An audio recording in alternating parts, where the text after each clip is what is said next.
Mother ತೆರೆಸರಂತೆ ನಮ್ಮ ಜೀವನವಾಗಲು ನಮ್ಮಲ್ಲಿರಬೇಕಾದ ಒಂದು ಮನೋಭಾವ ಎಲ್ಲರೂ ನಮ್ಮವರು ಎಂಬ ಮನೋಭಾವ. ಆ ಕಲ್ಕತ್ತಾದಲ್ಲಿ ಆ ಕೊಳಚೆ ಪ್ರದೇಶದಲ್ಲಿ ಬಿದ್ದು ನರಳುತ್ತಿದ್ದಂತಹ ರೋಗಿಗಳನ್ನು ನೋಡಿದಾಗ ಮದರ್ ತೆರೆಸ ಅವರಿಗೆ ಅನಿಸಿದ ಮೊದಲನೇ ಭಾವನೆ, ಅವನು ನಮ್ಮವನು.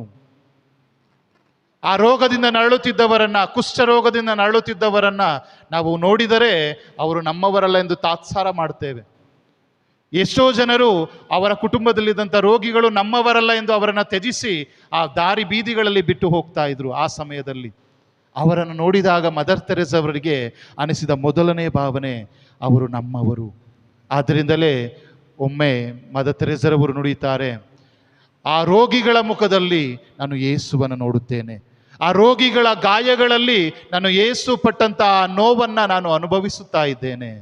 V belong to the family of Jesus. ಆದ್ದರಿಂದ ಆದರೆ ಪ್ರಸ್ತುತ ಸಮಯದಲ್ಲಿ ಏನಾಗ್ತಾ ಇದೆ, ನಾವು ಪ್ರತಿಯೊಬ್ಬರಲ್ಲೂ ಇಂಡಿವಿಜುವಲಿಸಮ್, ಕೇವಲ ವೈಯಕ್ತಿಕವಾಗಿ ನಾವು ಯೋಚಿಸುವಂಥ ಮನೋಭಾವನ ತಳೆಯುತ್ತಾ ಇದ್ದೇವೆ. ನಾನು, ನನ್ನದು, ನನ್ನ ಕುಟುಂಬ ಸಾಕು, ಬೇರೆಯವರು ನನಗೆ ಗೊತ್ತಿಲ್ಲ, ಬೇರೆಯವರು ನಮಗೆ ಅಪರಿಚಿತರು ಎಂಬ ಮನೋಭಾವ ಇಂದು ಸಮಾಜದಲ್ಲಿ ಹರಡುತ್ತಾ ಇದೆ. ಹೀಗಿರುವಾಗ ಆ ಮದರ್ ತೆರೆಸರವರ ಪಾಲನೆಗೆ ಒಳಪಟ್ಟಂತ ನಾವೆಲ್ಲರೂ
ಸುತನ ಮತ್ತು ಪವಿತ್ರಾತ್ಮರ ನಾಮದಲ್ಲಿ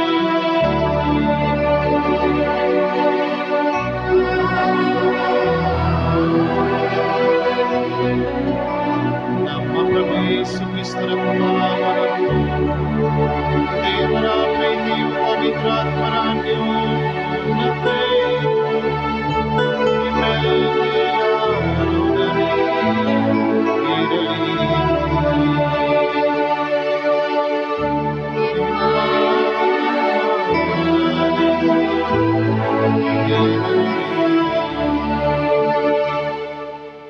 ಪರಮಪ್ರಸಾದ ನನ್ನ ಬಾಳಿಗೆ ಚೇತನ, ಪರಮಪ್ರಸಾದ ನನ್ನ ಸೇವೆಗೆ ಸ್ಫೂರ್ತಿ. ಇದುವೇ ಮದರ್ ತೆರೇಸರವರು ಒಮ್ಮೆ ಒಬ್ಬ ಪತ್ರಕರ್ತನಿಗೆ ಹೇಳಿದಂತಹ ವಾಕ್ಯ. ಪರಮಪ್ರಸಾದ ಪ್ರತಿಯೊಬ್ಬ ಕ್ರೈಸ್ತನಿಗೆ, ಕ್ರೈಸ್ತಳಿಗೆ ಚೇತನ ಹಾಗೂ ಸ್ಫೂರ್ತಿಯಾಗಿದೆ. ಮದರ್ ತೆರೇಸರವರ ಜೀವನಕ್ಕೂ ಸಹ ಆಕೆ ನೂರಾರು ಜನರ ಆ ಕಷ್ಟದಲ್ಲಿದ್ದಂತಹ, ಸಾವಿನಲ್ಲಿ ಬಳಲುತ್ತಿದ್ದಂತಹ ಆ ಜನರಿಗೆ ಸ್ಫೂರ್ತಿಯಾಗಲು, ಆ ಜನರಿಗೆ ಸೇವೆಯನ್ನು ಮಾಡಲು ಮಾತೆ ಮರಿಯಮ್ಮನವರಿಗೆ ಸ್ಫೂರ್ತಿಯಾಯಿತು. ಆ ಒಂದು ಪರಮಪ್ರಸಾದದ ದಿವ್ಯ ಬಲಿಯನ್ನು ನಾವು ಅರ್ಪಿಸಲು ಇಂದು ನಾವೆಲ್ಲ ಒಟ್ಟಾಗಿ ಸೇರಿರುವಾಗ, ವಿಶೇಷವಾಗಿ ಇಂದು ನಮ್ಮ ಪಾಲಕಿಯಾದ ಮದರ್ ತೆರೇಸರವರ ಒಂದು ಸ್ಮರಣೆಯನ್ನು ಮಾಡುತ್ತಾ ಹಬ್ಬವನ್ನು ಆಚರಿಸುವಾಗ, ನಾವೆಲ್ಲರೂ ಒಂದೇ ಕುಟುಂಬವಾಗಿ ದಿವ್ಯ ಬಲಿ ಪೂಜೆಯಲ್ಲಿ ಸೇರಿರುವಾಗ, ಇಂದು ವಿಶೇಷವಾಗಿ ಆ ಪರಮಪ್ರಸಾದದಿಂದ ಸ್ಫೂರ್ತಿಯನ್ನು ಪಡೆಯೋಣ. ಆ ಪರಮಪ್ರಸಾದದಿಂದ ನಾವು ಪ್ರೇರಿತರಾಗಿ ನಮ್ಮ ಜೀವನಗಳು ಸಹ ನಮ್ಮ ಪಾಲಕಿಯ ಮಾದರಿಯ ಜೀವನಗಳಂತೆ ಆಗುವಂತೆ ಈ ದಿವ್ಯ ಬಲಿ ಪೂಜೆಯಲ್ಲಿ ಬೇಡುವಾಗ, ನಮ್ಮ ಇಡೀ ಧರ್ಮ ಕೇಂದ್ರವನ್ನು, ನಮ್ಮ ಕುಟುಂಬಗಳನ್ನು ಹರಸುವಂತೆ ಈ ದಿವ್ಯ ಬಲಿ ಪೂಜೆಯಲ್ಲಿ ಬೇಡುತ್ತಾ, ಈ ಪರಮರಹಸ್ಯಗಳನ್ನು ನಾವು ಯೋಗ್ಯವಾಗಿ ಅರ್ಪಿಸುವಂತೆ, ನಾವು ಮಾಡಿದಂಥ ಎಲ್ಲ ತಪ್ಪುಗಳನ್ನು, ಪಾಪಗಳನ್ನು ನೆನೆದು ದೇವರ ಕ್ಷಮೆಗೆ ದಯೆಯನ್ನು ಬೇಡೋಣ. ಸಂಖ್ಯಾಕಾಂಡದಿಂದ ವಾಚನ. ಮೋಶೆ ಜನರ ಹಿರಿಯರಲ್ಲಿ 70 ಮಂದಿಯನ್ನು ಕೂಡಿಸಿ ದೇವದರ್ಶನದ ಗುಡಾರದ ಸುತ್ತಲೂ ನಿಲ್ಲಿಸಿದನು. ಆಗ ಸರ್ವೇಶ್ವರ ಮೇಘದಲ್ಲಿ ಇಳಿದು ಬಂದು ಅವನೊಡನೆ ಮಾತಾಡಿ, ಅವನಿಗೆ ಅನುಗ್ರಹಿಸಲಾಗಿದ್ದ ಆತ್ಮಶಕ್ತಿಯಲ್ಲಿ ಕಿಂಚಿತ್ತನ್ನು ಆ 70 ಮಂದಿ ಹಿರಿಯರಿಗೂ ಹಂಚಿದರು. ಆ ಶಕ್ತಿ ಅವರ ಮೇಲೆ ಇಳಿದು ಬಂದಾಗ ಅವರು ಪರವಶರಾಗಿ ಪ್ರವಾದಿಸಿದರು. ಅಂಥ ಅನುಭವ ಅವರಿಗೆ ಮತ್ತೆ ಬರಲಿಲ್ಲ. ಎಲ್ದಾದ್ ಮತ್ತು ಮೇದಾದ್ ಎಂಬ ಹಿರಿಯರಿಬ್ಬರು ಪಾಳೆಯದೊಳಗೆ ಉಳಿದುಕೊಂಡಿದ್ದರು. ಅವರ ಹೆಸರು ಲಿಖಿತವಾಗಿದ್ದರೂ ಅವರು ದೇವದರ್ಶನದ ಗುಡಾರಕ್ಕೆ ಹೊರಟು ಬಂದಿರಲಿಲ್ಲ. ಆ ಆತ್ಮಶಕ್ತಿ ಅವರ ಮೇಲೂ ಇಳಿದು ಬಂದುದರಿಂದ ಅವರು ಕೂಡ ಪಾಳೆಯದಲ್ಲೇ ಪರವಶರಾಗಿ ಪ್ರವಾದಿಸಿದರು. ಆಗ ಒಬ್ಬ ಯುವಕ ಮೋಶೆಯ ಬಳಿಗೆ ಓಡಿ ಬಂದು, ಎಲ್ದಾದ್ ಮತ್ತು ಮೇದಾದರು ಪಾಳೆಯದಲ್ಲಿ ಪರವಶರಾಗಿ ಪ್ರವಾದಿಸುತ್ತಿದ್ದಾರೆ ಎಂದು ತಿಳಿಸಿದನು. ಚಿಕ್ಕಂದಿನಿಂದ ಮೋಶೆಗೆ ಶಿಷ್ಯನಾಗಿದ್ದ ಹಾಗೂ ನೂನನ ಮಗನಾಗಿದ್ದ ಯೆಹೋಶುವನು ಮೋಶೆಗೆ, ಗುರುವೇ, ಅವರಿಗೆ ಅದು ಬೇಡವೆನ್ನಬೇಕು ಎಂದು ವಿನಂತಿಸಿದನು. ಅದಕ್ಕೆ ಮೋಶೆ, ನನ್ನ ಗೌರವ ಕಾಪಾಡಲು ನಿನಗೇಕೆ ಅಸೂಯೆ? ಸರ್ವೇಶ್ವರನ ಅನುಗ್ರಹದಿಂದ ಅವರ ಜನರೆಲ್ಲರೂ ಆತ್ಮಶಕ್ತಿಯನ್ನು ಹೊಂದಿ ಪ್ರವಾದಿಸುವುದಾದರೆ ಎಷ್ಟೋ ಒಳ್ಳೆಯದು ಎಂದನು. ಪ್ರಭುವಿನ ವಾಕ್ಯ.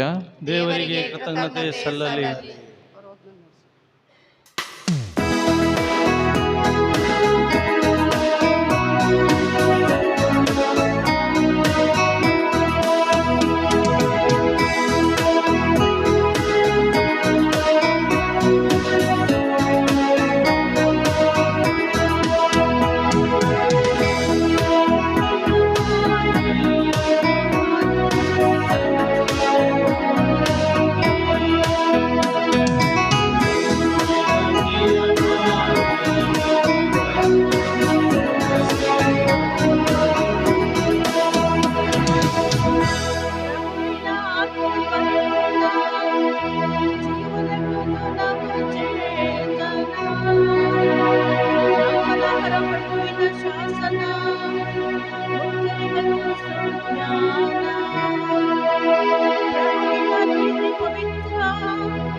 ಮಾಡಬೇಕೆಂದು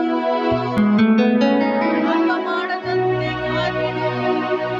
ಅಂತ ಪಾಪಕ್ಕೆ ನಾ ದಾಸನಾಗದಂತೆ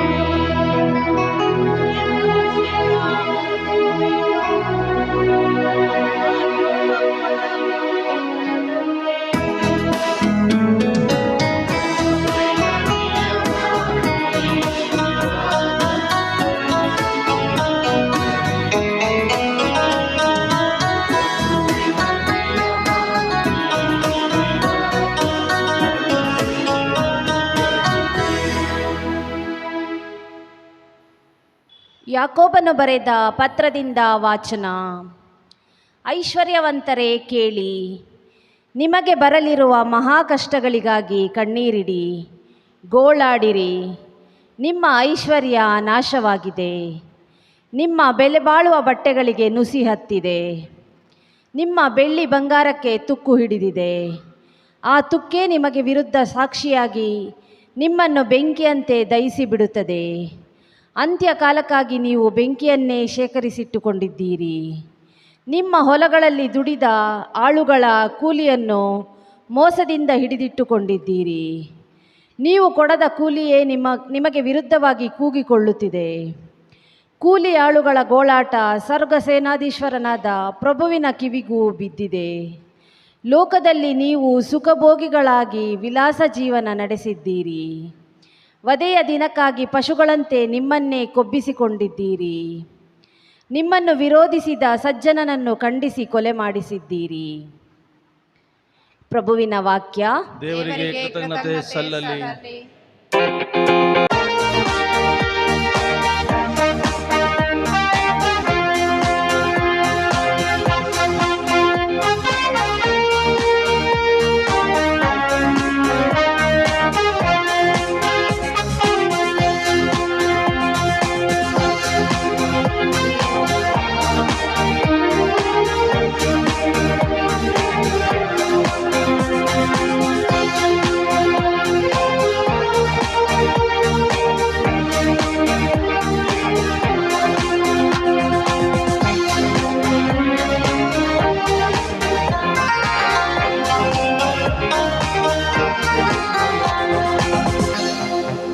ನಾನೇ ಜಗಜ್ಯೋತಿ.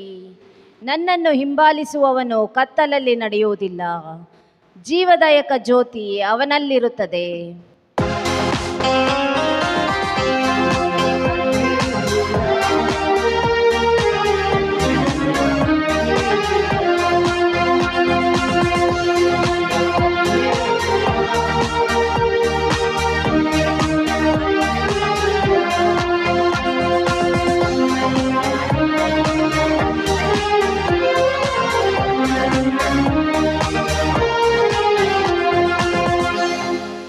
ಪ್ರಭು ನಿಮ್ಮೊಡನೆ ಇರಲಿ.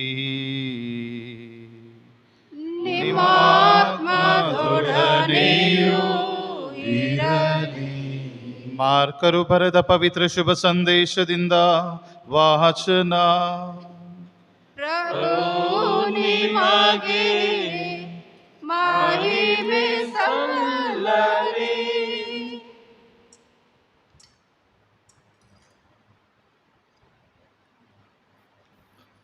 ಆ ಕಾಲದಲ್ಲಿ ಯವ್ವಾನನು ಯೇಸುವಿಗೆ, ಗುರುವೇ, ಯಾರೋ ಒಬ್ಬನು ತಮ್ಮ ಹೆಸರಿನಲ್ಲಿ ದೆವ್ವ ಬಿಡಿಸುವುದನ್ನು ಕಂಡೆವು. ಅವನು ನಮ್ಮವನಲ್ಲ, ಆದ ಕಾರಣ ಅವನನ್ನು ತಡೆದೆವು ಎಂದನು. ಅದಕ್ಕೆ ಯೇಸು, ಅವನನ್ನು ತಡೆಯಬೇಡಿ. ನನ್ನ ಹೆಸರಿನಲ್ಲಿ ಅದ್ಭುತ ಮಾಡುವವನು ಮರುಕ್ಷಣವೇ ನನ್ನ ವಿಷಯವಾಗಿ ಅಪಪ್ರಚಾರ ಮಾಡನು. ನನಗೆ ವಿರೋಧಿ ಅಲ್ಲದವನು ನನ್ನ ಪರವಾದಿ. ನೀವು ಕ್ರಿಸ್ತರ ಭಕ್ತರು ಎಂದು ಯಾವನಾದರೂ ನಿಮಗೆ ಕುಡಿಯಲು ಒಂದು ಲೋಟ ನೀರನ್ನು ಕೊಟ್ಟರೂ ಅದಕ್ಕೆ ತಕ್ಕ ಪ್ರತಿಫಲವನ್ನು ಅವನು ತಪ್ಪದೇ ಪಡೆಯುವನು ಎಂದು ನಿಮಗೆ ನಿಶ್ಚಯವಾಗಿ ಹೇಳುತ್ತೇನೆ ಎಂದರು. ಯೇಸು ತಮ್ಮ ಬೋಧನೆಯನ್ನು ಮುಂದುವರಿಸುತ್ತಾ, ನನ್ನಲ್ಲಿ ವಿಶ್ವಾಸವಿಟ್ಟಿರುವ ಈ ಚಿಕ್ಕವರಲ್ಲಿ ಒಬ್ಬನಿಗೆ ಯಾವನಾದರೂ ಪಾಪಕ್ಕೆ ಕಾರಣನಾದರೆ ಅಂಥವನ ಕೊರಳಿಗೆ ದೊಡ್ಡ ಬೀಸುಕಲ್ಲನ್ನು ಕಟ್ಟಿ ಅವನನ್ನು ಸಮುದ್ರದಲ್ಲಿ ದಬ್ಬುವುದೇ ಅವನಿಗೆ ಲೇಸು. ನಿನ್ನ ಕೈ ನಿನಗೆ ಪಾಪಕ್ಕೆ ಕಾರಣವಾದರೆ ಅದನ್ನು ಕತ್ತರಿಸಿ ಹಾಕು. ನಿನ್ನ ಕಾಲು ನಿನಗೆ ಪಾಪಕ್ಕೆ ಕಾರಣವಾದರೆ ಅದನ್ನು ಕತ್ತರಿಸಿ ಹಾಕು. ನಿನ್ನ ಕಣ್ಣು ನಿನಗೆ ಪಾಪಕ್ಕೆ ಕಾರಣವಾದರೆ ಅದನ್ನು ಕಿತ್ತು ಹಾಕು. ಎರಡೂ ಕಣ್ಣುಳ್ಳವನಾಗಿ ನರಕಕ್ಕೆ ತಳ್ಳಿಸಿಕೊಳ್ಳುವುದಕ್ಕಿಂತ ಒಕ್ಕಣ್ಣನಾಗಿ ದೇವರ ಸಾಮ್ರಾಜ್ಯ ಸೇರುವುದೇ ಲೇಸು. ನರಕದಲ್ಲಿ ಅವರನ್ನು ಕಡಿಯುವ ಹುಳ ಸಾಯದು, ಸುಡುವ ಬೆಂಕಿ ಆರದು ಎಂದರು ಪ್ರಭು ಯೇಸು. ಪ್ರಭುವಿನ ಶುಭ ಸಂದೇಶ. ಕ್ರಿಸ್ತರೇ ನಿಮಗೆ ಸ್ತುತಿ ಸಲ್ಲಲಿ. ಒಮ್ಮೆ ಮದರ್ ತೆರೆಸರವರು ತಮ್ಮ ದೈನಂದಿನ ಕೆಲಸದಂತೆ ರೋಗಿಗಳ ಶುಶ್ರೂಷೆಯಲ್ಲಿ ತೊಡಗಿದ್ದರು. ಅಚಾಕತನೇ ಒಬ್ಬ ಸಿಸ್ಟರ್ ಮದರ್ ತೆರೆಸರವರ ಬಳಿಗೆ ಓಡಿ ಬಂದು, ಒಬ್ಬ ವ್ಯಕ್ತಿ ಮರಣಾವಸ್ಥೆಯಲ್ಲಿದ್ದಾನೆ, ಇನ್ನೇನು ಕೊನೆಯುಸಿರೆಳೆಯುವಂತಹ ಸ್ಥಿತಿಯಲ್ಲಿದ್ದಾನೆ ಎಂದು ತಿಳಿಸುತ್ತಾರೆ. ತಕ್ಷಣ ಮದರ್ ತೆರೆಸರವರು ಆ ವ್ಯಕ್ತಿಯ ಬಳಿಗೆ ಓಡಿ ಹೋಗಿ ಅವನ ತಲೆಯ ಪಕ್ಕದಲ್ಲಿ ಕುಳಿತು ಆ ತಲೆಯನ್ನು ಸವರುತ್ತಾ ಅವನಿಗೆ ಸಾಂತ್ವನವನ್ನು ನೀಡುತ್ತಾ ಇರುತ್ತಾರೆ. ಆ ಸಂದರ್ಭದಲ್ಲಿ ಆ ರೋಗಿ ಕಡೆಯದಾಗಿ ಮದರ್ ತೆರೆಸರವರ ಮುಖವನ್ನು ನೋಡಿ ಈ ವಾಕ್ಯಗಳನ್ನು ನುಡಿಯುತ್ತಾನೆ. ಮದರ್ ತೆರೆಸರವರೇ, ನನಗೆ ಯೇಸು ಯಾರೆಂದು ಗೊತ್ತಿಲ್ಲ, ಯೇಸುವಿನ ಮುಖವನ್ನು ನಾನು ನೋಡಿಲ್ಲ, ಆದರೆ ನಿಮ್ಮ ಮುಖದಲ್ಲಿ ನಾನು ಯೇಸುವನ್ನು ನೋಡಿದ್ದೇನೆ. ಯೇಸುವಿನ ವಾಕ್ಯಗಳನ್ನು ನಾನು ಕೇಳಿಲ್ಲ, ಆದರೆ ನೀವಾಡುವ ಪ್ರತಿಯೊಂದು ಮಾತಿನಲ್ಲಿ ಆ ಯೇಸುವಿನ ಮಾತಿನ ಅನುಭವವನ್ನು ಪಡೆದಿದ್ದೇನೆ.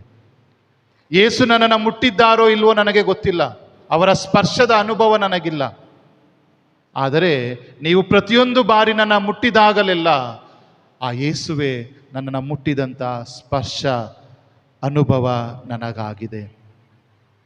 ಪ್ರಿಯ ಸಹೋದರ ಸಹೋದರಿಯರೇ, ಆ ಮಾತುಗಳನ್ನು ಹಾಡಿ ಕೆಲವೇ ಕ್ಷಣಗಳಲ್ಲಿ ಆತ ಮರಣವನ್ನಪ್ಪುತ್ತಾನೆ. ಇಂದು ನಾವೆಲ್ಲರೂ ಆ ಮದರ್ ತೆರೆಸರವರನ್ನು ಪಾಲಕಿಯಾಗಿ ಪಡೆದು ಅವರ ಒಂದು ಅನುಗ್ರಹದಲ್ಲಿ, ಅವರ ಒಂದು ಆದರ್ಶದಲ್ಲಿ ಜೀವಿಸಲು ನಮಗೆ ಕರೆ ಕೊಡುವಾಗ ಕೇವಲ ಮದರ್ ತೆರೆಸರವರ ನಾವು ಗೌರವಿಸಿದರೆ ಸಾಲದು, ಬದಲಾಗಿ ಇಂದು ನಮ್ಮ ಜೀವನಗಳಲ್ಲಿ ನಾವು ಮತ್ತೋರ್ವ ಮದರ್ ತೆರೆಸರಾಗಬೇಕು. ಮತ್ತೋರ್ವ ಮದರ್ ತೆರೆಸರಾಗುವುದು ಹೇಗೆ? ಆ ಘಟನೆಯಲ್ಲಿ ನಾವು ಕೇಳಿದ ಹಾಗೆ ಇಂದು ನಮ್ಮ ಮುಖದಲ್ಲಿ ನಾವು ನಮ್ಮ ಕುಟುಂಬದವರಿಗೆ, ನಮ್ಮ ನೆರೆಹೊರೆಯವರಿಗೆ, ನಮ್ಮ ಇಡೀ ಧರ್ಮ ಕೇಂದ್ರದ ಪ್ರತಿಯೊಂದು ಭಕ್ತಳಿಗೆ ಯೇಸುವನ್ನು ದರ್ಶಿಸುವ ಮುಖ ನಮ್ಮದಾಗಬೇಕು. ನಾವು ಆಡುವ ಮಾತಿನಲ್ಲಿ ಆ ಯೇಸುವಿನ ಮಾತುಗಳ ಅನುಭವ ಅದನ್ನು ಕೇಳುವವರಿಗಾಗಬೇಕು. ಇಂದು ನಮ್ಮ ಪ್ರಸನ್ನತೆ ಆ ಯೇಸುವಿನ ಪ್ರಸನ್ನತೆಯನ್ನು ಸಾರುವಂತಹ ಪ್ರಸನ್ನತೆ ನಮ್ಮದಾಗಬೇಕು. ಆಗ ನಾವು ಮತ್ತೋರ್ವ ಮದರ್ ತೆರೆಸರಾಗಿ ನಮ್ಮ ಜೀವನದಲ್ಲಿ ಮಾರ್ಪಡುತ್ತೇವೆ. ಈ ನಿಟ್ಟಿನಲ್ಲಿ ಪ್ರಿಯ ಸಹೋದರ ಸಹೋದರಿಯರೇ, ಇಂದಿನ 3 ವಾಚನಗಳು ಸಹ ನಮಗೆ 3 ದಾರಿಗಳನ್ನು ತೋರಿಸುತ್ತಾ ಇವೆ. ನಮ್ಮ ಜೀವನಗಳನ್ನು ನಾವು ಮದರ್ ತೆರೆಸರವರ ಜೀವನದಂತೆ ಆಗಿಸಿಕೊಳ್ಳಲು. ಮೊದಲನೇದಾಗಿ ಇಂದಿನ ಶುಭ ಸಂದೇಶದಲ್ಲಿ ಪ್ರಭು ಯೇಸು ಆ ಶಿಷ್ಯರು ಹೇಳುತ್ತಾರೆ, ಗುರುವೇ, ಯಾರೋ ಒಬ್ಬನು ತಮ್ಮ ಹೆಸರಿನಲ್ಲಿ ದೆವ್ವಗಳನ್ನು ಬಿಡಿಸುವುದನ್ನು ಕಂಡೆವು, ಅವರು ನಮ್ಮವನಲ್ಲ. ಪ್ರಿಯ ಸಹೋದರ ಸಹೋದರಿಯರೇ, ಮೊದಲನೇದಾಗಿ ಮದರ್ ತೆರೆಸರಂತೆ ನಮ್ಮ ಜೀವನವಾಗಲು ನಮ್ಮಲ್ಲಿರಬೇಕಾದ ಒಂದು ಮನೋಭಾವ ಎಲ್ಲರೂ ನಮ್ಮವರು ಎಂಬ ಮನೋಭಾವ. ಆ ಕಲ್ಕತ್ತಾದಲ್ಲಿ ಆ ಕೊಳಚೆ ಪ್ರದೇಶದಲ್ಲಿ ಬಿದ್ದು ನರಳುತ್ತಿದ್ದಂತಹ ರೋಗಿಗಳನ್ನು ನೋಡಿದಾಗ ಮದರ್ ತೆರೆಸರವರಿಗೆ ಅನಿಸಿದ ಮೊದಲನೇ ಭಾವನೆ, ಅವನು ನಮ್ಮವನು. ಆ ರೋಗದಿಂದ ನರಳುತ್ತಿದ್ದವರನ್ನ, ಕುಷ್ಠರೋಗದಿಂದ ನರಳುತ್ತಿದ್ದವರನ್ನ ನಾವು ನೋಡಿದರೆ ಅವರು ನಮ್ಮವರಲ್ಲ ಎಂದು ತಾತ್ಸಾರ ಮಾಡ್ತೇವೆ. ಎಷ್ಟೋ ಜನರು ಅವರ ಕುಟುಂಬದಲ್ಲಿದ್ದಂಥ ರೋಗಿಗಳು ನಮ್ಮವರಲ್ಲ ಎಂದು ಅವರನ್ನು ತ್ಯಜಿಸಿ ಆ ದಾರಿ ಬೀದಿಗಳಲ್ಲಿ ಬಿಟ್ಟು ಹೋಗ್ತಾ ಇದ್ರು. ಆ ಸಮಯದಲ್ಲಿ ಅವರನ್ನು ನೋಡಿದಾಗ ಮದರ್ ತೆರೆಸವರಿಗೆ ಅನಿಸಿದ ಮೊದಲನೇ ಭಾವನೆ, ಅವರು ನಮ್ಮವರು. ಆದ್ದರಿಂದಲೇ ಒಮ್ಮೆ ಮದರ್ ತೆರೆಸರವರು ನುಡಿಯುತ್ತಾರೆ, ಆ ರೋಗಿಗಳ ಮುಖದಲ್ಲಿ ನಾನು ಯೇಸುವನ್ನು ನೋಡುತ್ತೇನೆ, ಆ ರೋಗಿಗಳ ಗಾಯಗಳಲ್ಲಿ ನಾನು ಯೇಸು ಪಟ್ಟಂತಹ ನೋವನ್ನು ನಾನು ಅನುಭವಿಸುತ್ತಾ ಇದ್ದೇನೆ. ಹೌದು ಪ್ರಿಯ ಸಹೋದರ ಸಹೋದರಿಯರೇ, ಇಂದು ನಾವು ಪ್ರಭು ಯೇಸುವಿಗೆ ಸೇರಿದವರು ಎಂಬುದಾದರೆ ನಮ್ಮಲ್ಲಿರಬೇಕಾದ ಮೊದಲನೆಯ ಭಾವನೆ ಎಲ್ಲರೂ ನಮ್ಮವರು. We belong to the family of Jesus. ಆದ್ದರಿಂದ ಆದರೆ ಪ್ರಸ್ತುತ ಸಮಯದಲ್ಲಿ ಏನಾಗ್ತಾ ಇದೆ, ನಾವು ಪ್ರತಿಯೊಬ್ಬರಲ್ಲೂ ಇಂಡಿವಿಜುವಲಿಸಮ್, ಕೇವಲ ವೈಯಕ್ತಿಕವಾಗಿ ನಾವು ಯೋಚಿಸುವಂಥ ಮನೋಭಾವವನ್ನು ತಳೆಯುತ್ತಾ ಇದ್ದೇವೆ. ನಾನು, ನನ್ನದು, ನನ್ನ ಕುಟುಂಬ ಸಾಕು, ಬೇರೆಯವರು ನನಗೆ ಗೊತ್ತಿಲ್ಲ, ಬೇರೆಯವರು ನಮಗೆ ಅಪರಿಚಿತರು ಎಂಬ ಮನೋಭಾವ ಇಂದು ಸಮಾಜದಲ್ಲಿ ಹರಡುತ್ತಾ ಇದೆ. ಹೀಗಿರುವಾಗ ಆ ಮದರ್ ತೆರೇಸರವರ ಪಾಲನೆಗೆ ಒಳಪಟ್ಟಂಥ ನಾವೆಲ್ಲರೂ ಇಂದು ನಮ್ಮಲ್ಲಿ ಧರಿಸಿಕೊಳ್ಳಬೇಕು ಈ ಮನೋಭಾವವನ್ನು. ನಾವೆಲ್ಲರೂ ಒಂದೇ ಕುಟುಂಬಕ್ಕೆ ಸೇರಿದವರು, ಎಲ್ಲರೂ ನನ್ನ ಅಣ್ಣ ತಮ್ಮಂದಿರು, ಅಣ್ಣಂದಿರು, ಸಹೋದರ ಸಹೋದರಿಯರು ಎಂಬಂತೆ ಎಲ್ಲರೂ ನಮ್ಮವರು ಎಂಬ ಮನೋಭಾವ ನಮ್ಮಲ್ಲಿರಬೇಕು. ಇನ್ನು ಎರಡನೆಯದಾಗಿ, ನಮ್ಮ ಜೀವನಗಳು ಬೇರೆಯವರಿಗೆ ಅಡ್ಡಗೋಡೆಗಳಾಗಬಾರದು. ಬೇರೆಯವರು ಒಳ್ಳೆಯ ಕಾರ್ಯಗಳನ್ನು ಮಾಡುತ್ತಾ ಇದ್ದಾರೆ ಅಂತ ಹೇಳಿದರೆ ಅವರಿಗೆ ನಾವು ಅಡ್ಡಗೋಡೆಗಳಾಗದೆ ಅವರೊಂದಿಗೆ ಕೈ ಜೋಡಿಸಿ ಇನ್ನೂ ಒಂದು ಒಳ್ಳೆಯ ಕೆಲಸವನ್ನು ಮಾಡುವ ಮನೋಭಾವ ನಮ್ಮದಾಗಬೇಕು. ಆದ್ದರಿಂದಲೇ ಇಂದಿನ ಮೊದಲನೇ ವಾಚನದಲ್ಲಿ ಹಾಗೂ ಶುಭ ಸಂದೇಶದಲ್ಲಿ ನಾವು ಆಲಿಸಿದೆವು, ಶಿಷ್ಯರು ಹೋಗಿ ಆ ವ್ಯಕ್ತಿಯನ್ನು ತಡೆಯುತ್ತಾರೆ. ಆತ ಮಾಡ್ತಾ ಇದ್ದಿದ್ದು ಏನು ಅಂತ ಹೇಳಿದರೆ ಯೇಸುವಿನ ಹೆಸರಿನಲ್ಲಿ ದೆವ್ವಗಳನ್ನು ಬಿಡಿಸುತ್ತಾ ಇದ್ದ. ಅಂದರೆ ಯೇಸುವಿನ ಹೆಸರಿನಲ್ಲಿ ಒಳ್ಳೆಯ ಕೆಲಸವನ್ನು ಮಾಡ್ತಾ ಇದ್ದ. ಆದರೆ ಶಿಷ್ಯರಲ್ಲಿ ಅವನು ನಮ್ಮವನಲ್ಲ ಎಂಬ ಭಾವನೆ ಇದ್ದುದರಿಂದ ಹೋಗಿ ಅವನ ಕೆಲಸವನ್ನು ತಡೆಯುತ್ತಾರೆ.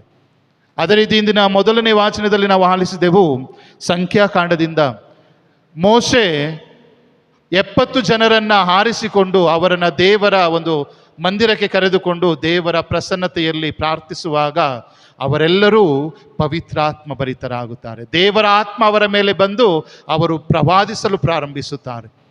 ಆ 70 ಮಂದಿಯಲ್ಲಿ ಆ ಒಂದು ಮಂದಿರದಲ್ಲಿದ್ದುದು ಕೇವಲ 68 ಮಂದಿ.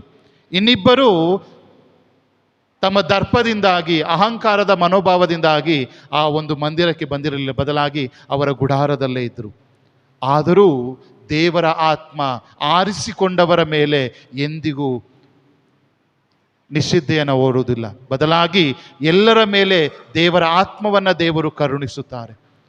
ನಾವೆಲ್ಲರೂ ಸಹ ದೇವರಿಂದ ಆರಿಸಲ್ಪಟ್ಟವರು. ನಾವೆಲ್ಲರ ಮೇಲೆ ಆ ಪವಿತ್ರಾತ್ಮರ ಅಭಿಷೇಕವಾಗಿದೆ, ದೀಕ್ಷಾ ಸ್ಥಾನದಲ್ಲಿ, ದೃಢೀಕರಣದಲ್ಲಿ ಅಥವಾ ಇತರ ಸಂಸ್ಕಾರಗಳಲ್ಲಿ. ಆದ್ದರಿಂದ ನಾವೆಲ್ಲರೂ ಪ್ರವಾದಿಗಳಾಗಲು ಪ್ರಯತ್ನಿಸಬೇಕು. ನಮ್ಮ ಜೀವನದಲ್ಲಿ ನಾವು ಅಸತ್ಯವನ್ನು ಕಂಡಾಗ ಸತ್ಯದ ಪರವಾಗಿ ನಿಲ್ಲಲು, ಶೋಷಣೆಯನ್ನು ಕಂಡಾಗ ಶೋಷಿತರ ಪರವಾಗಿ ನಿಂತು ಅವರನ್ನು ಉದ್ಧಾರ ಮಾಡಲು, ನಮ್ಮಿಂದ ಅವರಿಗಾಗುವ ಸಹಾಯವನ್ನು ಮಾಡಲು ಸದಾ ಸಿದ್ಧರಿರಬೇಕು. ಮದರ್ ತೆರೇಸರವರು ಸಹ ಒಬ್ಬ ಪ್ರವಾದಿ ಎಂದರೆ ಸುಳ್ಳಾಗಲಾರದು. ಯಾಕೆಂತೇಳಿದರೆ ಅಂದಿನ ಸಮಾಜದಲ್ಲಿ ಅಂಥ ಕಷ್ಟ ಪಡುತ್ತಿದ್ದವರನ್ನು, ಆ ರೋಗ ರುಜಿನದಿಂದ ನರಳುತ್ತಿದ್ದವರನ್ನು, ಸಾವಿನ ಒಂದು ಸ್ಥಿತಿಯಲ್ಲಿದ್ದವರನ್ನು ಯಾರೂ ಗಮನಿಸುತ್ತಾ ಇರಲಿಲ್ಲ. ಪ್ರಪಂಚಕ್ಕೆ ಒಂದು ಮಾದರಿಯನ್ನು ತೋರಿಸಲು ಆ ಮದರ್ ತೆರೇಸರವರು ಒಬ್ಬ ಪ್ರವಾದಿಯಾದರು. ಇಂದು ಅವರ ಆಕಾರ ಬಹಳ ಚಿಕ್ಕದು, ಆದರೆ ಕೀರ್ತಿ ಎಲ್ಲೆಡೆ ಹರಡಿದೆ. ಮದರ್ ತೆರೇಸ ಎಂದಾಕ್ಷಣ ಬರುವುದೇ ಸೇವೆ. ಆ ಸೇವೆಯ ಚಿತ್ರಣ ಎಲ್ಲರ ಮುಖದಲ್ಲಿ, ಎಲ್ಲರ ಮನಸ್ಸಿನಲ್ಲಿ ಮೂಡುತ್ತದೆ. ಆದ್ದರಿಂದ ಇಂದು ನಾನು ಮತ್ತು ನೀವು ಒಬ್ಬ ಪ್ರವಾದಿಗಳಾಗಬೇಕು. ನಾವಿರುವ ಸ್ಥಳದಲ್ಲಿ ಸದಾ ಸತ್ಯವನ್ನು ಎತ್ತಿಡಿಯಲು, ನಾವಿರುವ ಸ್ಥಳದಲ್ಲಿ ಸದಾ ಮಾನವೀಯ ಗುಣಗಳನ್ನು ಎತ್ತಿ ಹಿಡಿಯಲು ನಾವು ಮುಂದಾಗಬೇಕು. ಎಲ್ಲಿ ನಮ್ಮಲ್ಲಿ ದರ್ಪವಿರ್ತದೋ, ಎಲ್ಲಿ ನಮ್ಮಲ್ಲಿ ಅಹಂಕಾರವಿರ್ತದೋ, ಎಲ್ಲಿ ನಮ್ಮಲ್ಲಿ ಅಸೂಯೆಗಳಿರ್ತವೋ, ಆ ಶಿಷ್ಯರಿಗೆ ಬೇರೆಯವನು ಯೇಸು ಮಾಡಿದಂಥ ಕಾರ್ಯಗಳನ್ನು ಮಾಡುತ್ತಾ ಇರುವುದನ್ನು ನೋಡಿ ಅಸೂಯೆಯಾಯಿತು. ಆದ್ದರಿಂದ ಹೋಗಿ ಅವರನ್ನು ತಡೆದರು. ಆದರೆ ನಮ್ಮಲ್ಲಿ ಪ್ರಿಯ ಸಹೋದರ ಸಹೋದರಿಯರೇ, ನಿಸ್ವಾರ್ಥತೆ ಇರಬೇಕು. ನಮ್ಮಲ್ಲಿ ಸ್ವಾರ್ಥತೆ ಎಂಬುದು ಇದ್ದಾಗ ನಾವೇನೇ ಆಗಲಿ, ಬೇರೆಯವರು ಒಳ್ಳೆಯದನ್ನು ಮಾಡ್ತಾ ಇದ್ರೆ ಅವರನ್ನು ತಡೆಯುತ್ತೇವೆ, ಬೇರೆಯವರ ಮೇಲೆ ದರ್ಪವನ್ನು ತೋರಿಸಲು ನಾವು ಪ್ರಯತ್ನಿಸ್ತೇವೆ. ಅದರ ಬದಲಾಗಿ ಮದರ್ ತೆರೇಸರವರಂತೆ ನಮ್ಮಲ್ಲಿ ನಿಸ್ವಾರ್ಥತೆ ಇದ್ದಾಗ ಬೇರೆಯವರ ಕಾಲುಗಳನ್ನು ತೊಳೆಯಲು ನಾವು ಸಿದ್ಧರಾಗುತ್ತೇವೆ. ನಮ್ಮ ಜೀವನದಲ್ಲಿ ನಾವು ಪ್ರವಾದಿಗಳಾಗಿ ಬೇರೆಯವರಿಗೆ ಒಂದು ಆದರ್ಶವನ್ನು ತೋರಿಸಲು ನಾವು ಮುಂದಾಗುತ್ತೇವೆ. ಆದ್ದರಿಂದ ಎರಡನೇದಾಗಿ, ಇಂದು ನಾವು ದೇವರಿಂದ ಆರಿಸಲ್ಪಟ್ಟಿದ್ದೇವೆ, ದೇವರ ಆತ್ಮದಿಂದ ಅಭಿಷೇಕಿಸಲ್ಪಟ್ಟಿದ್ದೇವೆ. ಆದ್ದರಿಂದ ಪ್ರವಾದಿಗಳ ಹಾಗೆ ಸದಾ ದೇವರ ವಾಕ್ಯವನ್ನು ನಮ್ಮ ನಡೆಯಲ್ಲಿ ನುಡಿಯಲ್ಲಿ ಸಾರುವವರಾಗೋಣ. ಇನ್ನು ಕೊನೆಯದಾಗಿ ಪ್ರಿಯ ಸಹೋದರ ಸಹೋದರಿಯರೇ, ಇಂದಿನ ಶುಭ ಸಂದೇಶದಲ್ಲಿ ಪ್ರಭು ಯೇಸು ಹೇಳುವ ವಾಕ್ಯ, ನನ್ನಲ್ಲಿ ವಿಶ್ವಾಸವಿಟ್ಟಿರುವ ಚಿಕ್ಕವರಲ್ಲಿ ಒಬ್ಬನಿಗೆ ಯಾರು ಪಾಪವನ್ನು ಮಾಡಲು ಪ್ರಚೋದನೆಯನ್ನು ನೀಡುವ ವ್ಯಕ್ತಿ ನಾವಾಗಬಾರದು. ಅನೇಕ ಬಾರಿ ನಾವೇನು ಮಾಡ್ತೇವೆ ಅಂದರೆ, ನಮ್ಮ ನಡೆನುಡಿಗಳ ಮೂಲಕ, ನಾವು ಮಾಡುವ ಕೆಲಸಗಳ ಮೂಲಕ ಬೇರೆಯವರಿಗೆ ಪಾಪಗಳಿಗೆ ಮುಳುಗಲು ಪ್ರಚೋದನೆಯನ್ನು ನೀಡುತ್ತೇವೆ. ಅಂಥವನಿಗೆ ಏನಾಗುತ್ತದೆ? ಪ್ರಭು ಯೇಸು ಹೇಳ್ತಾರೆ, ತನ್ನ ಕತ್ತಿಗೆ ಒಂದು ಬೀಸುಕಲ್ಲನ್ನು ಸುತ್ತಿಕೊಂಡು ಸಮುದ್ರಕ್ಕೆ ಬೀಳಬೇಕು. ಅಂದರೆ ಅವನು ಯಾವತ್ತೂ ಇನ್ನು ಮೇಲಕ್ಕೆ ಬರಬೋಗಿಲ್ಲ. ಅವನಲ್ಲಿರುವ ಪಾಪ ಎಂದು ಮೇಲಕ್ಕೆ ಬರಬಾರ್ದು, ಸತ್ತು ಹೋಗಬೇಕು ಅವನೊಂದಿಗೆ. ಆದ್ದರಿಂದ ನಾವು ಬೇರೆಯವರಿಗೆ ನಮ್ಮ ಜೀವನ ಪಾಪಕ್ಕೆ ಒಳಗಾಗಲು ಪ್ರೇರಣೆಯನ್ನು ನೀಡುವಂಥ ಜೀವನ ನಮ್ಮದಾಗಬಾರದು. ಆದ್ದರಿಂದಲೇ ಪ್ರಭು ಯೇಸು ಹೇಳ್ತಾರೆ, ನಿಮ್ಮ ಕೈ ನಿಮಗೆ ಪಾಪಕ್ಕೆ ಕಾರಣವಾದರೆ ಕತ್ತರಿಸಿ ಹಾಕು, ನಿನ್ನ ಕಾಲು ಪಾಪಕ್ಕೆ ಕಾರಣವಾದರೆ ಕತ್ತರಿಸಿ ಹಾಕು, ನಿನ್ನ ಕಣ್ಣು ಪಾಪಕ್ಕೆ ಕಾರಣವಾದರೆ ಕಿತ್ತು ಹಾಕು. ಇದರ ವಾಕ್ಯದ ಅರ್ಥ ಇಷ್ಟೇ, ಯಾವ ಅಂಶ ನನ್ನ ಬದುಕಿನಲ್ಲಿ ಪಾಪಕ್ಕೆ ಕಾರಣವಾಗುತ್ತಾ ಇದೆಯೋ ಅದನ್ನು ನಾನು ಕಿತ್ತು ಹಾಕಬೇಕು. ನನ್ನ ಕೈಯನ್ನು ಕಟ್ ಮಾಡು ಅಂತೇಳಿ ಯೇಸು ಹೇಳೋದಿಲ್ಲ, ಕಡ್ಡನ್ನು ಕಿತ್ತು ಹಾಕು ಅಂತ ಹೇಳೋದಿಲ್ಲ. ಬದಲಾಗಿ ಆ ಪಾಪ ಪ್ರವೃತ್ತಿಯನ್ನು ನಮ್ಮಿಂದ ಕಿತ್ತು ಹಾಕಬೇಕು.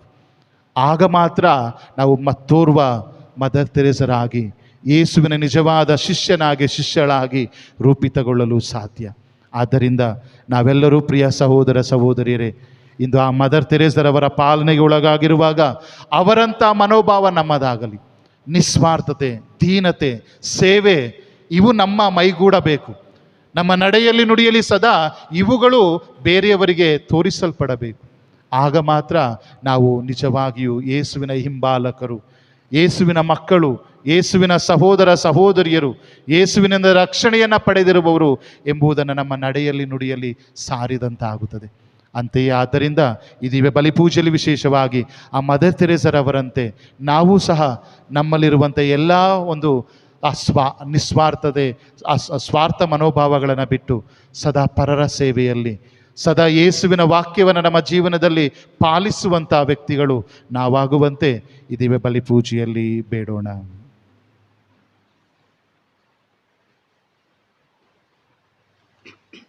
ನಾವೆಲ್ಲರೂ ಪ್ರಭುವಿನ ಕುಟುಂಬಕ್ಕೆ ಸೇರಿದವರು ಎಂತಲೇ ಆ ನಮ್ಮ ತಂದೆ ದೇವರಲ್ಲಿ ನಮಗೆ ಬೇಕಾದ ಎಲ್ಲ ವರ ಪ್ರಸಾದಗಳನ್ನು ಕರುಣಿಸುವಂತೆ, ನಮ್ಮ ಧರ್ಮ ಕೇಂದ್ರಕ್ಕೆ, ಧರ್ಮಕ್ಷೇತ್ರಕ್ಕೆ, ನಮ್ಮ ಧರ್ಮಸಭೆಗೆ ಬೇಕಾದ ಎಲ್ಲ ಅನುಗ್ರಹವನ್ನು ಕರುಣಿಸುವಂತೆ ಪಿತದೇವರಲ್ಲಿ ಪ್ರಾರ್ಥಿಸೋಣ.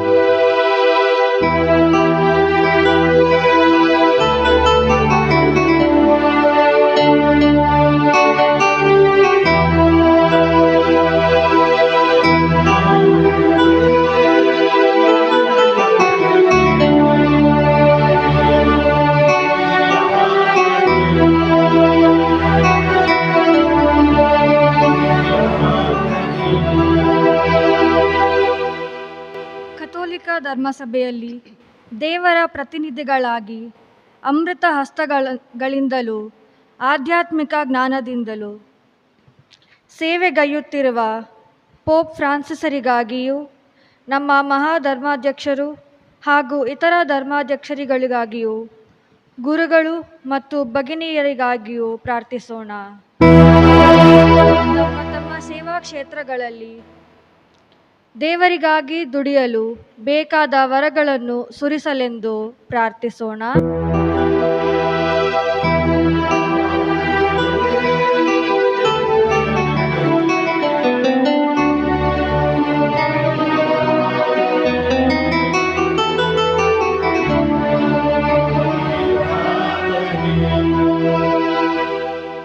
ದೇಶವನ್ನಾಳುವ ಎಲ್ಲ ಅಧಿಕಾರ ವರ್ಗಗಳಿಗಾಗಿ ಪ್ರಾರ್ಥಿಸೋಣ. ಅವರು ಸರ್ಕಾರಿ ಕೆಲಸವನ್ನು ದೇವರ ಕೆಲಸವೆಂದು ಅರಿತುಕೊಂಡು ಸಾಮಾನ್ಯ ಪ್ರಜೆಗಳು ಸನ್ಮಾರ್ಗದಲ್ಲಿ ನಡೆಯಲು ಉತ್ತೇಜಿಸುವಂತೆ ಅವರಿಗೆ ದಯಪಾಲಿಸಲೆಂದು ಪ್ರಾರ್ಥಿಸೋಣ.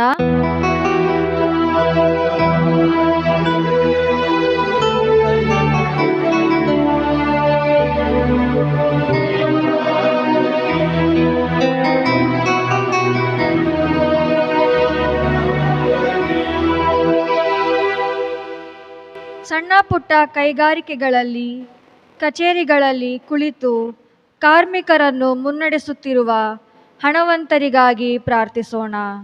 ಅವರು ತಮ್ಮ ಕಾರ್ಯಕ್ಷೇತ್ರದೊಳಗೆ ದುಡಿಯುತ್ತಿರುವ ಸಾಮಾನ್ಯ ಕಾರ್ಮಿಕರನ್ನು ಕತ್ತಲತ್ತ ದೂಡದೆ, ಅಸತ್ಯದತ್ತ ತಳ್ಳದೆ, ದೇವರತ್ತ ಮಾರ್ಗ ತೋರುತ್ತಾ ಸತ್ಕಾರ್ಯಗಳಲ್ಲಿ ತೊಡಗಿಸಲು ಬೇಕಾದ ವರಗಳನ್ನು ಕರುಣಿಸಲೆಂದು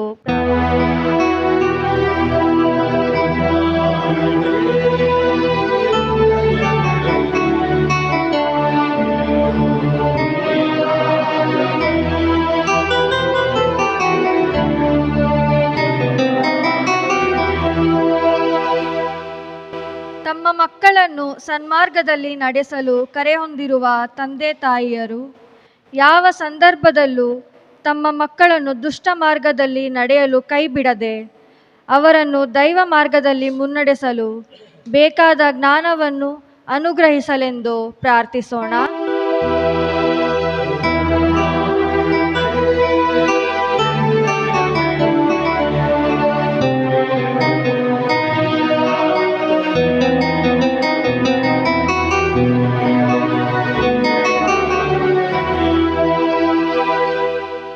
ಸರ್ವಶಕ್ತ ದೇವರೇ, ಇಂದು ನಾವು ನಮ್ಮ ಧರ್ಮಕೇಂದ್ರದ ಪಾಲಕ ಸಂತರಾದ ಕೋಲ್ಕತ್ತಾದ ಸಂತ ತೆರೇಸರವರ ವಾರ್ಷಿಕ ಹಬ್ಬವನ್ನು ಸಂಭ್ರಮಿಸುತ್ತಿರುವಾಗ ಅವರು ಯಾವಾಗಲೂ ನಮ್ಮ ಧರ್ಮಕೇಂದ್ರವನ್ನು, ನಮ್ಮ ಧರ್ಮಕೇಂದ್ರದ ಯಾಜಕರನ್ನು ಹಾಗೂ ನಮ್ಮ ಧರ್ಮಕೇಂದ್ರದ ಎಲ್ಲ ಭಕ್ತಾದಿಗಳನ್ನು ಆಶೀರ್ವದಿಸಲಿ ಹಾಗೂ ನಮ್ಮ ಎಲ್ಲ ಕುಟುಂಬಗಳಿಗೋಸ್ಕರ ನಿರಂತರವೂ ಪ್ರಭುವಿನಲ್ಲಿ ಭಿನ್ನಯಿಸಲೆಂದು ಪ್ರಾರ್ಥಿಸೋಣ.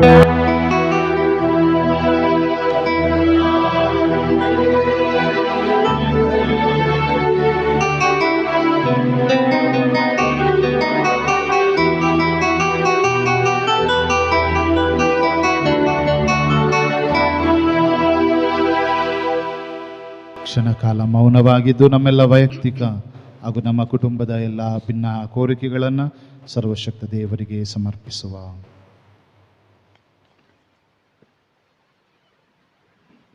ಕರುಣಾಳು ತಂದೆಯೇ, ನಿಮ್ಮ ಮಕ್ಕಳ ದೀನ ಪ್ರಾರ್ಥನೆಗಳನ್ನು ದಯೆಯಿಂದ ಆಲಿಸಿರಿ. ನಾವು ನಿವೇದಿಸಿದ ಎಲ್ಲ ಕೋರಿಕೆಗಳನ್ನು ಆಲಿಸಿ ನಿಮ್ಮ ಚಿತ್ತವಾದರೆ ಇವೆಲ್ಲವೂ ನಮ್ಮ ಜೀವನದಲ್ಲಿ ನೆರವೇರುವಂತೆ ಮಾಡಿರಿ. ನಮ್ಮ ಪ್ರಭು ಯೇಸು ಕ್ರಿಸ್ತರ ಮುಖಾಂತರ ನಿಮ್ಮನ್ನು ಪ್ರಾರ್ಥಿಸುತ್ತೇವೆ. ಆಮೆನ್.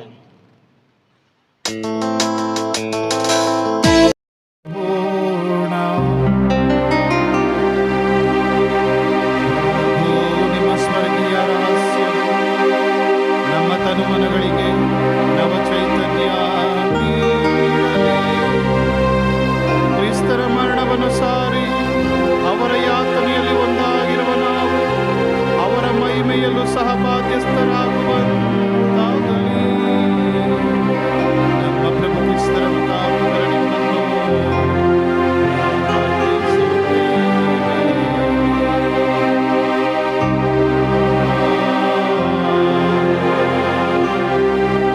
ಪ್ರಭು ನಿಮ್ಮೊಡನೆ ಇರಲಿ.